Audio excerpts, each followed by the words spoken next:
A'udzu billahi minasyaitonir rajim. Bismillahirrahmanirrahim. Assalamualaikum warahmatullahi wabarakatuh. La ilaha illallah Muhammadur Rasulullah fi kulli hati wa nafasin adada ma wasi'ahu ilmullah. Allahumma sholli ala Sayyidina Muhammadin nabiyil ummi wa ala alihi wa sahbihi wa sallim. Teman-teman sekianku yang dimuliakan Allah Subhanahu wa Ta'ala, jumpa lagi dengan MT Nurjana akan melanjutkan materi yang kemarin tentang dzikir. Sekarang pengertian dzikir. Kata dzikir berasal dari kata zakara yang berarti menghafal, mengingat, yaitu berusaha membiasakan terucap oleh lisan. Berzikir kepada Allah berarti memujinya, dan berzikir akan nikmat berarti mensyukurinya. Kata ini masih memiliki arti lainnya. Istilah dzikir mengandung arti suatu bentuk ibadah yang dilakukan dengan menyebut atau mengingat asma Allah.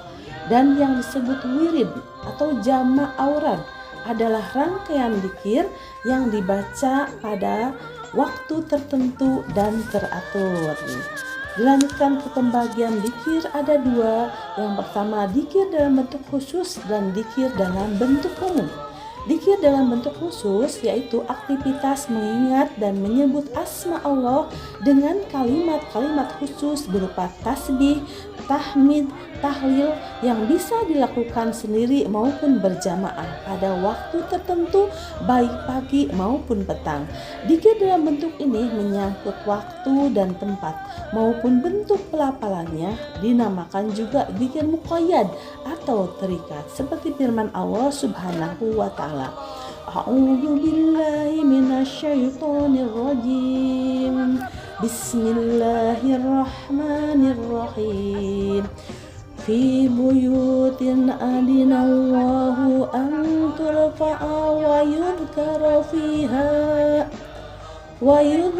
fiha ismuhu yusabbihu lahu fiha bil ghudwi wal asal.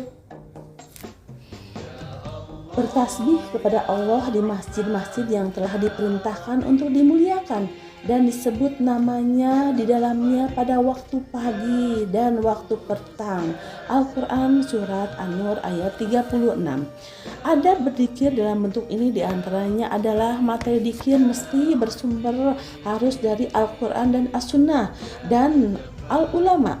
Yang kedua, cara pelafalan dzikir bisa berbentuk jahar, nyaring, khofi, samar, atau sir dalam hati.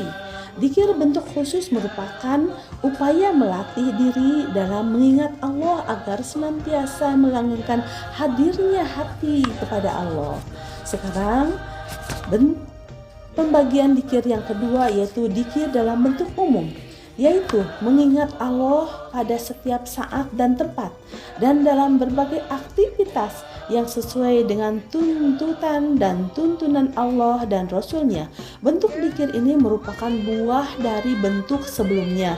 Karena kesungguhan melatih dzikir, lisan akan menghantarkan kepada kelanggengan dzikir di dalam hati yang membawa pengaruh terhadap perilaku dalam kehidupannya.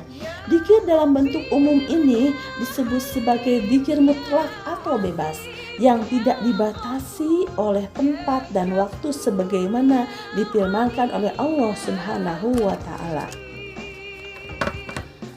A'udzu billahi minasyaitonir rajim. Fa idza qadaytumus sholata fadhkurullah. Maka apabila kalian telah menyelesaikan sholat kalian, ingatlah kepada Allah qiyaman, di waktu berdiri, wa qu'udan, di waktu duduk, wa ala junubikum, dan di waktu berbaring. Surat An-Nisa ayat 103. Fungsi dan keutamaan dzikir. Peranan dan faedah dzikir sebagai pengetahuan dan amal yang efektif dalam mendekatkan diri kepada Allah Subhanahu wa Ta'ala banyak diungkap dalam berbagai nas Al-Quran dan Al-Hadis. Di antara fungsi dan keutamaan dzikir adalah yang pertama, tazkiyatun nafs, membersihkan jiwa dari penyakit-penyakit batin dan dosa. Yang kedua, meluruskan niat dan harapan serta menggerakkan orientasi hidup menuju kepada Allah Subhanahu wa taala. Yang ketiga, mendekatkan diri taqarrub kepada Allah dengan menjalankan aturan-aturannya. Yang keempat, membangun akhlakul karimah. Begitu pentingnya peranan zikir dalam membentuk pribadi manusia yang takwa dan ideal di sisi Allah Subhanahu wa taala, sehingga zikir menjadi kebutuhan tak bisa dilepaskan walau sekejap mata pun oleh orang yang ingin selalu dekat dengannya. Jauh dari zikir, ingat kepada Allah akan melahirkan penyesalan di kemudian hari. Sabda Rasulullah SAW, tak satu saat pun yang dilewati anak Adam sedang ia tidak ingat kepada Allah Subhanahu wa taala, ketika itu melainkan ia akan menderita kerugian di hari kiamat. Mudah-mudahan kami semuanya termasuk hamba yang istiqomah dalam berzikir dan mempunyai tanda kebahagiaan, yaitu lisanun dzakirun, lisan yang selalu berzikir, dan qalbun dzakirun, qalbun yang selalu bersyukur atas nikmat Allah Subhanahu wa taala.